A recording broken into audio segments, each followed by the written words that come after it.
You're listening to Mad Radio. Mad Radio. Mad Radio. Make a difference.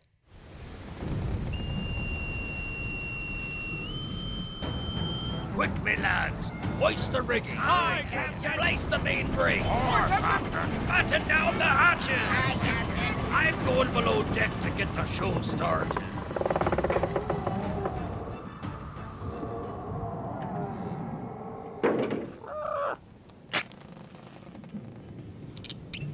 And now, he's more Looney Tunes than Bugs, Daffy, and Porky combined.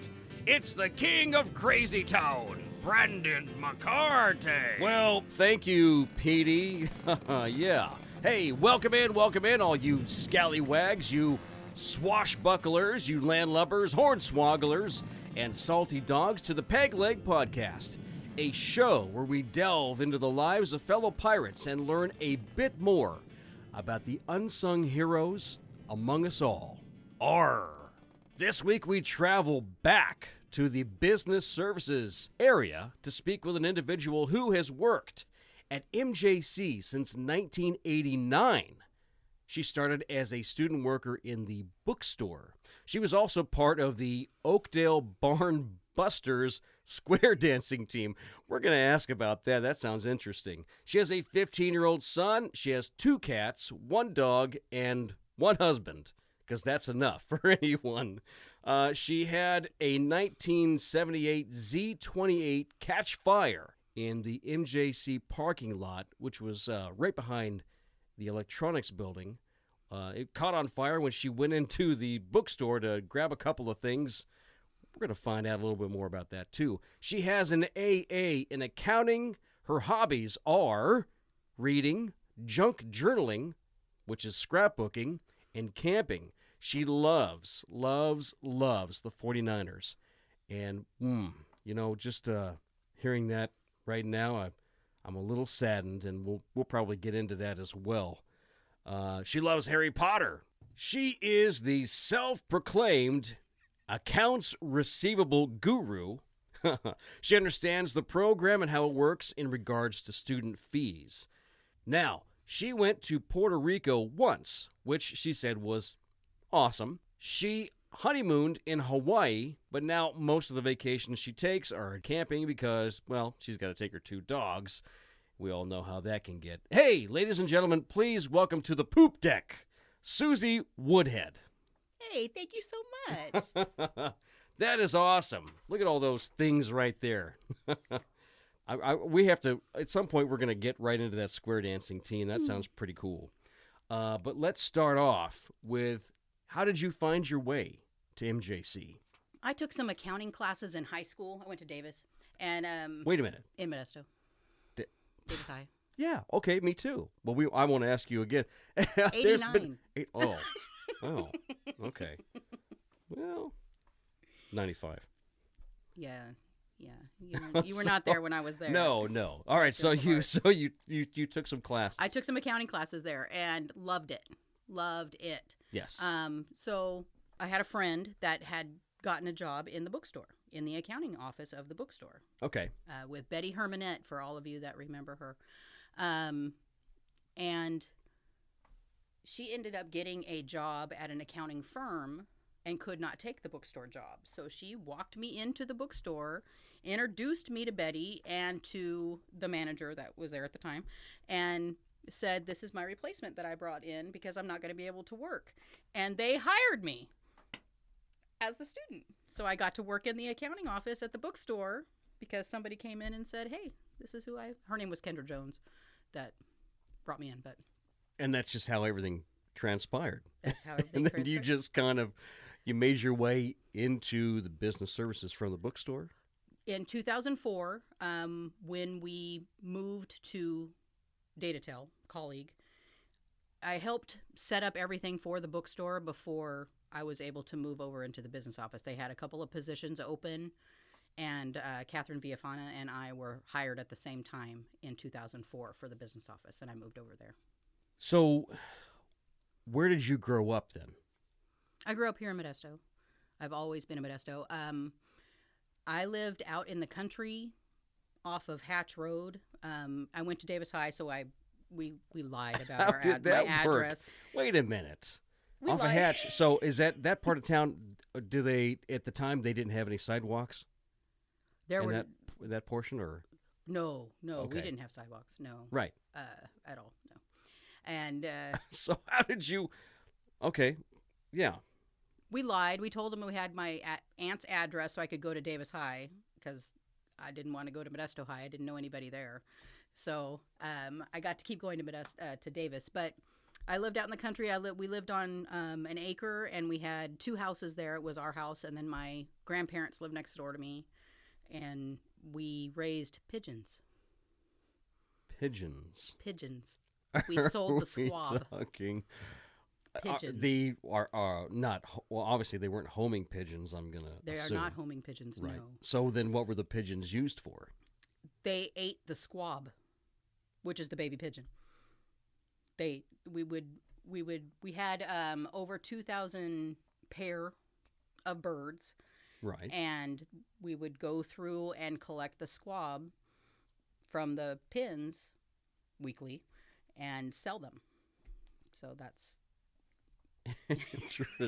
Interesting. I hate pigeons, just so Huh. you know. I really dislike pigeons in all forms. In all Well, forms. I can imagine. I don't why. like birds at all, really, anymore, because So you made your way from kind of series to Modesto. Is that correct, or did you move around anywhere other place?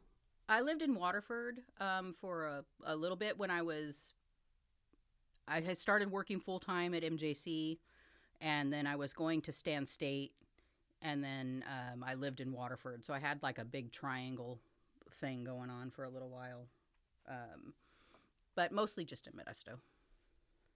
What are some of your hobbies outside of work? Obviously, we're going to talk about the square dancing. Is that something that you still do to this day? No, I don't do it anymore. Square dancing was so fantastic. It was so fantastic. My grandparents that lived next door to me, I called them Nan and Pop, and they square danced. And so they brought me and my sister and my 2 male cousins, we were partners, in, and my nanny would make all of our clothes, so all of our dresses and the skirts and everything. She would make all of those, and we would go to competitions. We square danced on a float in a parade. It was awesome. They would take us to Oakdale whenever we had practice, and we would square dance. Did you win any competitions? No. No. I didn't say we were, we were very young. We were very young. It was like 7th grade. So we were very young, but it was a lot of fun. We got to hang out with my grandparents a lot, which was awesome. And I loved those skirts. I loved to twirl around with those little matching little frou-frou panties, and it was awesome. Now you said that you love Harry Potter. I'm going to guess that that's probably the book series, because that's where most people started out. Absolutely. You're an avid reader? Is that correct? That is correct. What kind of books are we talking about? I like to read fantasy, sci-fi, adventure. I like a little romance in there, but I'm good with almost anything. I don't really like horror anymore, but I'll read almost anything that's a good story. And if you can develop that character and make me like it, then I will be happy to read your book. Then you're on board. That's right. So tell me a little bit about scrapbooking. I know that my wife, back in the day, Creative Memories, I think, is one of the biggest companies that does scrapbooking and has a million and a half things that you can purchase. What do you like about scrapbooking? I started because my mother-in-law was a Creative Memories consultant, and she just suckered me right into it. And so then I was scrapbooking, and it was really hard for me in the beginning. I want the page that I'm working on to look good, and I want it to make sense, and I'm very critical of myself when I'm doing pages. So it was very, very difficult for me in the beginning. It was a lot of stress So it felt like work whenever I would every scrapbook. page like took you like a week or something, Yes. or Once I got going, I was okay, but Right. it was the figuring out how you were going to decorate to begin with, and then starting and everything was in chronological order. right, yeah, Absolutely. that word, Absolutely. So then I felt like I had to organize all of my photos into a specific order because I had to get the Creative Memories boxes so I could store Right. all my photos. And now I have all the photos from my mother, and I had to store all those. And now I'm expected to do something with those, which I have not done anything with them other than store them. But they are stored. But I'm kind of addicted to paper. I really, really like paper a lot. I don't like to use. I had a really hard time using patterned paper scrapbooking Okay. because it's very busy. And I think when you're scrapbooking photos, the photo should be the main draw to the page. So I had a really hard time using patterned paper when I'm scrapbooking photos. But I got on TikTok and I found Scrapbook TikTok. Yes. And they are my people. So I have discovered that they have these things called junk journals, and they do collage journals and stuff. And that is, it's opened a whole new world for me because now I can put pattern paper in and stickers and do whatever I want. And there's no pictures. I don't use pictures for this particular stuff. And I can do whatever I want, and has just opened up a whole new world for me because before I had to scrapbook the pictures. I had to match the pictures. I had to plan it around the pictures, and everything had to be with the pictures. So I did a lot of sports things because my son has played sports. And that's the only really thing I've kept up with pictures is his sports album and his school album. So I'm keeping those up, but everything else is just stored. Now, does everyone know where these albums are, so that in case of a fire, that's the first things that are going to be taken and run out the door with, right? Yeah, they're on a shelf. Yeah, that's the first thing I thought about as soon as most of these things had been, because there's a lot of money that's invested with all of this stuff. Yes. Obviously, and yeah, absolutely. And now I've just found more stuff to purchase because it's not just paper, but it's stickers, it's fabric, it's Well, the stamps that they have, right? Stamps. Or what are they called? They're not the punches. The punches, yeah. Yes, right, they right. have everything. But I'm also learning how to thrift things. So I go to the dollar store. Okay. I go to we don't really have thrift stores here, but you can go to thrift stores and look around those kinds of places. You can find the fabric you want to use, and you can find old magazines or old books that you can take pages out of. I now tear pages out of books that I don't use to use in my scrapbooking, so it's been fantastic. It sounds like you've really stepped up the level of scrapbooking here. We may have to take some lessons from you. You also enjoy camping as well. Are there any destinations that are a must? I am a creature of habit. I like Aren't things, we all? Yeah, I like things because I know where they are and that I'm comfortable there. So we go to Lake Comanche every chance we get. That's where I'm most comfortable, is in Lake Comanche. So that's where we mostly go. We've gone to Santa Cruz and camped there, and we've gone to Tahoe and camped there. The problem is if you haven't seen those campsites, then you don't know how big that campsite is. And Right. you end up in some tiny itty bitty spots. And I don't like that because I like my space, and I'm camping to be, I'm not a real social person.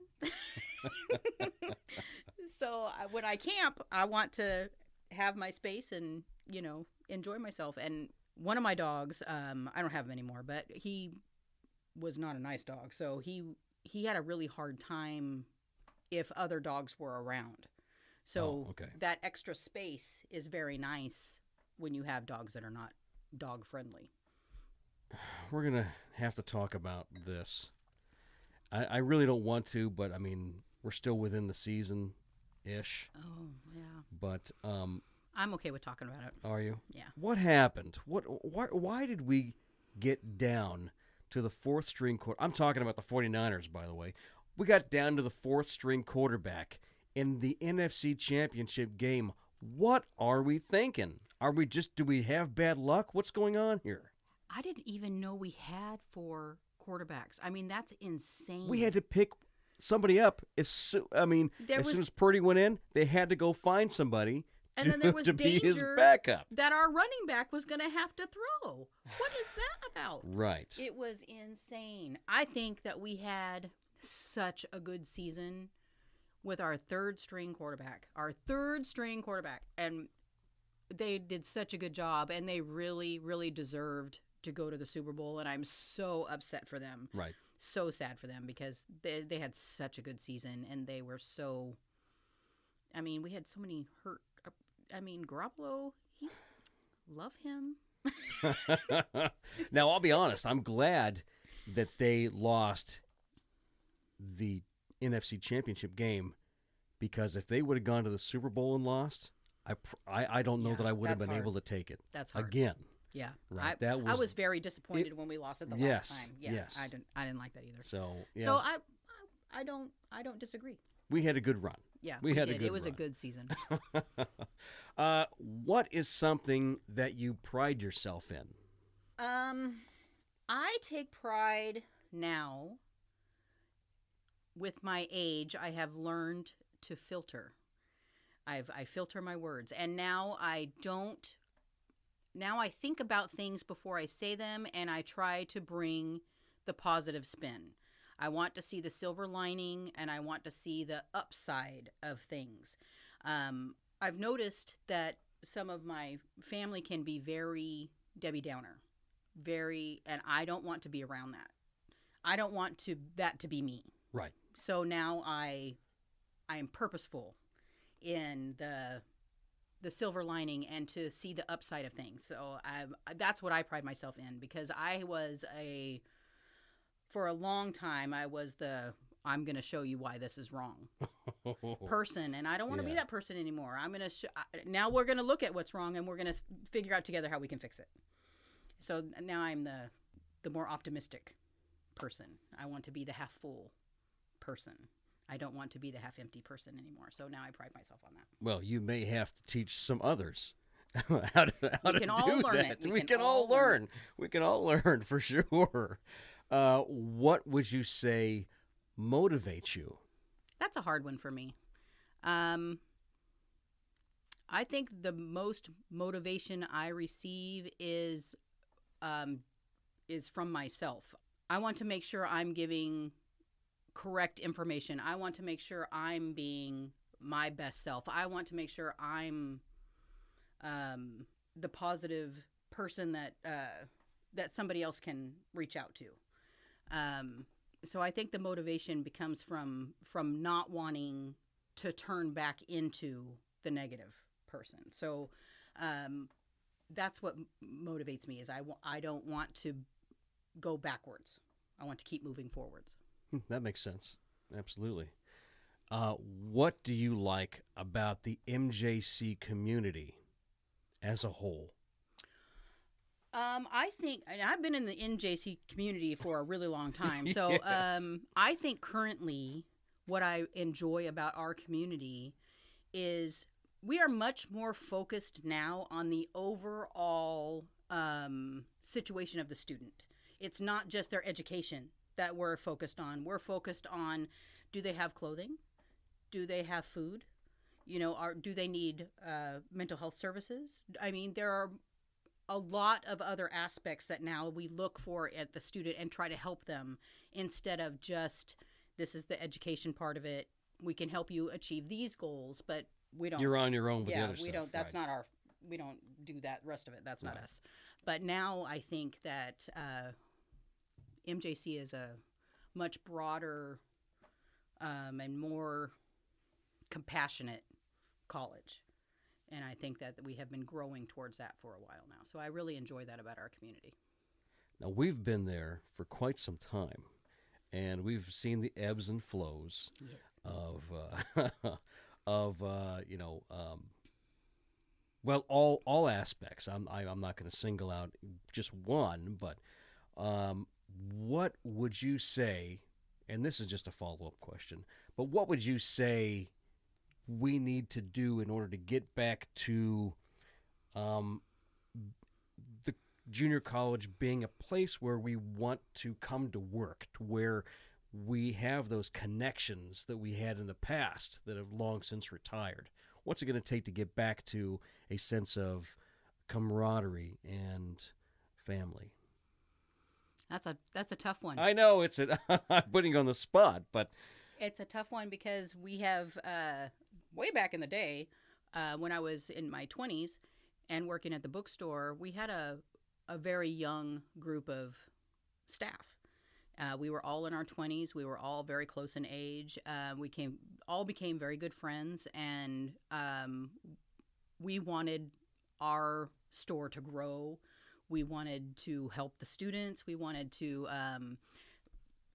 One of our friends was a text buyer, so she always reached out to faculty and made sure we had a good relationship with faculty. And communication is key for everything. There was transparency through the college. That was a big thing for a long time, that they were transparent in all of their decisions. Right. So they were always transparent in all their decisions, and that's not how it's handled anymore. Now decisions are made at the top.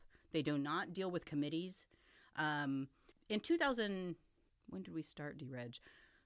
2012, we started to drop students for non-payment. When we decided to do that, there were committees put together to discuss it. So you covered all of the departments that were going to be impacted by these decisions, and you met and you discussed and you made decisions. Sure. And that's not, they still have committees and stuff, and they still get together and discuss, but it's not decided at the committee level. It's decided higher up. And regardless of what the committee believes would be the best decision, and those are the folks that actually work with the students, it's decided on a higher level. And then you're just told you have to do whatever you're supposed to do, and then you have to do it. And that kind of transparency is not there anymore. They don't have that. They don't have, they just make decisions based on the bottom line. And if they want it to be a business, great, let's make it a business. And we can do that. That's not a problem. But they want it to be a business, but they don't want it to be a business. And they want it to be for the students, except for not these students. And they want it to be,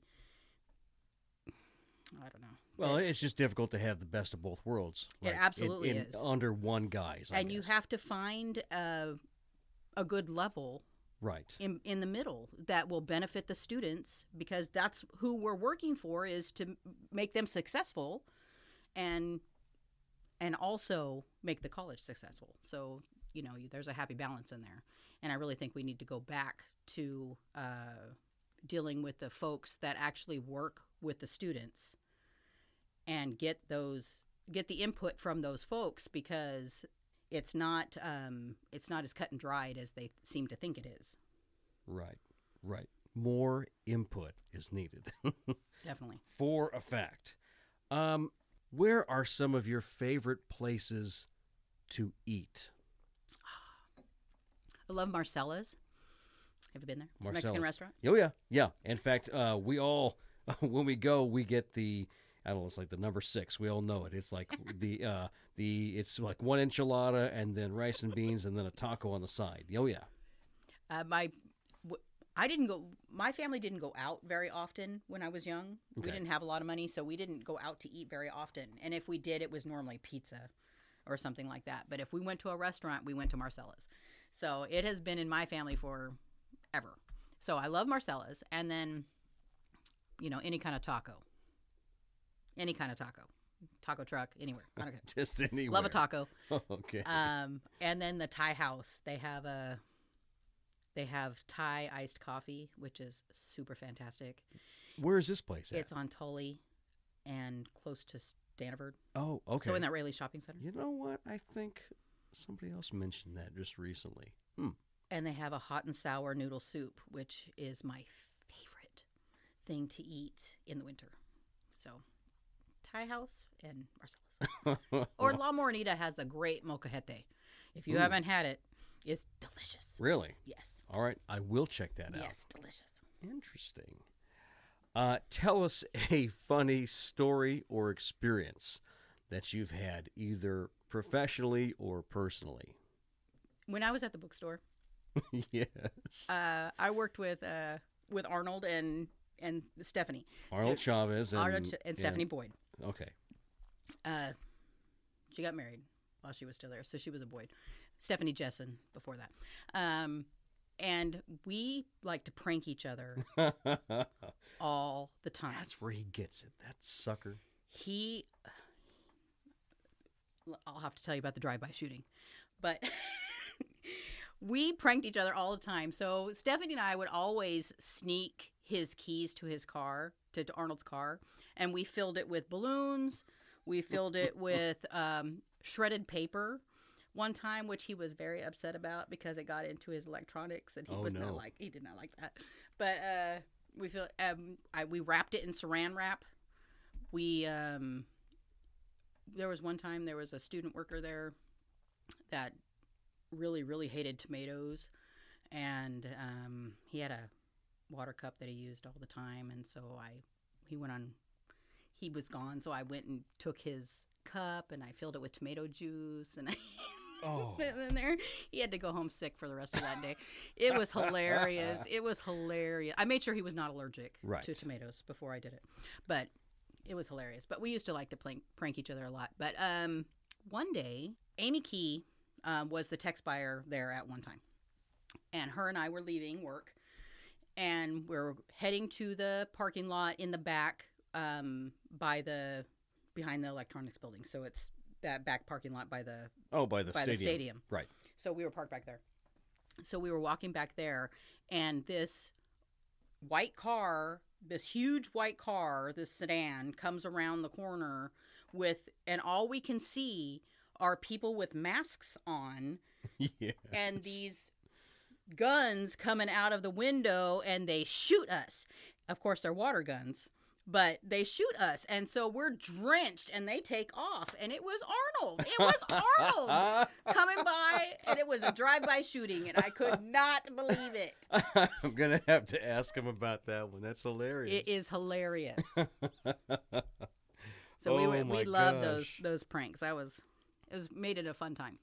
We'll get back to that. Maybe not that particular prank, but that may be frowned upon today. But yes. we will get back to that. They were obvious water guns that did not look like a real gun. Right. Okay. Right. If you had a free plane ticket to anywhere in the world, where would you go and why? A long time ago, I would have said Italy. I don't have a specific place in Italy because I don't know any. I've not been there, so I don't know. Probably, a country's good. That's Rome, fine. Verona, I don't know. But because Italian was my favorite food and wine. So how do you not go there, Now, I don't know. I think I would probably go to Australia. They got a lot of critters over there. They do, and that scares me a lot. Right, yeah. But that's a beautiful place, and they have a lot of beaches. So I think I would probably pick there, but that's a hard. I'm a homebody. My favorite place to be is at home. That's where I'm comfortable. That's where I want to be. So traveling's not my favorite thing. So home is where I'm happiest. All right. Well, Australia. That's a good one. I like Australia. I can see that. And maybe Thor's there. I don't know. He does live there. He does. He could be surfing. I could meet his children. You don't know. If you had only 3 albums that you could listen to for the rest of your life, which 3 albums would they be and why? That's rough because I don't listen to albums at all. Nobody does that. No, we don't have right. CDs anymore. We don't right. have any of that stuff. So that's hard. But I'm going to say, because I thought of 2, it would be Prince, Purple Rain, for sure. Okay. absolutely. And I really think it would be Chris Daughtry for my second one, because I listened to that constantly when I was pregnant with my son. And I cannot believe he does not love Chris Daughtry. I do not understand that, because that's all he heard the entire time I was pregnant. The third one, I think it's going to have to be a country album. And I'm probably going to lean towards Garth Brooks' Greatest Hits, because that covers a lot of stuff. It does. It does. But I really like Toby Keith, but I don't have a specific album that I would listen to. Okay. I made a Toby Keith radio station, and that's what we listen to in our office, is Toby Keith radio. And it's mostly 90s country, 80s pop, and 70s rock. That is your sweet spot. That's where I'm that's happy. where you're at. That's where I'm happy. I could lean towards The Rose by Bette Midler, because that has a lot of memories for me growing up. My mom and I used to listen to that a lot, so I do enjoy that album a lot also.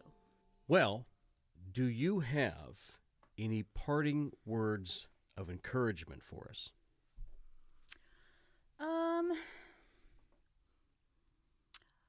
I would say, if you can, think of the glasses half full. If you can,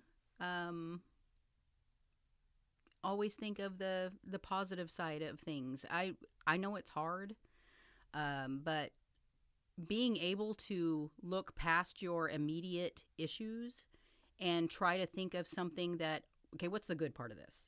Is there a good part of this? What is the good part of this? And focusing on that rather than the negativity, it will always put you in a better mood. Even if it doesn't solve your problems, at least it will help your mood. And that is, I think, one of the biggest things. If you can put yourself in a good mood, then you can face whatever. You can do whatever. But you have to try to think about the little things. What's the good part of this? How, even if it's the smallest thing, just pick out the good stuff. Pick out the good stuff. Susie, thank you so much for doing the podcast. I know that it's outside of the realm of the things that you that you want to do, but I appreciate you being here and sharing some of your stories with us. Well, thank you for having me, and thank you for being so pushy about the whole thing, for goodness sake. Hey, I have to get people in here, so. I think you have a line of people that want to come in here. Well, we'll see. Well, the winds are picking up and the barnacles are collecting on the bow. Time for us to set sail, me hearties. This episode was brought to you by King Kong's Ping Pong Emporium. Produced by It's Just Me. That's all I've got money for you. Hey, edited by McTalks-a-Lot over there, yeah. Patchy the Parrot, and music by the Purple Solo Cup Party Band. Hey, we are quickly approaching episode 30. Wow! Who knew we would last this long? Keep the guests coming and all of the great material that you would like to hear on the show. And as always, remember, keep your booty close and your sword sharp, lest you find yourself swabbing the deck on the bottom of Davy Jones's locker. Until we meet again.